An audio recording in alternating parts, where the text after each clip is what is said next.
In un comune di poco più di 5.000 abitanti il dato non passa certo inosservato. 18,9% di stranieri sul totale della popolazione.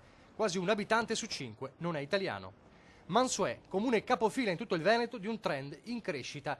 È uno dei dati contenuti nell'annuale rapporto curato dalla Fondazione Leone Moressa sull'economia dell'immigrazione.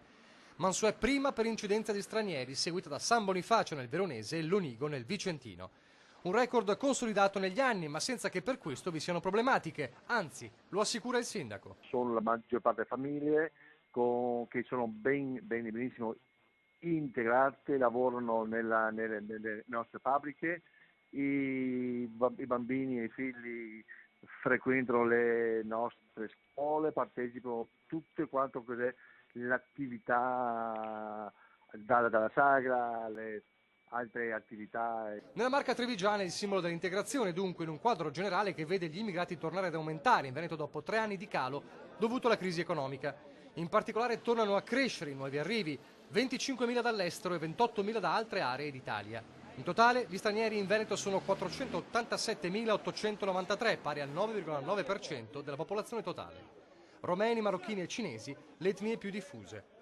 Verona, la provincia con più stranieri, 105.000, seguita da Padova e Treviso. Il comune con più stranieri invece è Venezia, 36.000.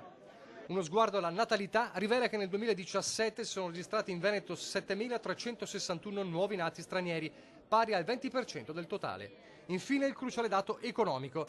Al 2017 gli occupati stranieri in Veneto erano 238.000, pari all'11,2% del totale, cui si può ricondurre il 9,9% del valore aggiunto complessivamente prodotto, circa 14 miliardi di euro. Gli imprenditori stranieri rappresentano l'8,9% del totale, un dato in crescita negli ultimi 5 anni, in controtendenza con la diminuzione degli italiani.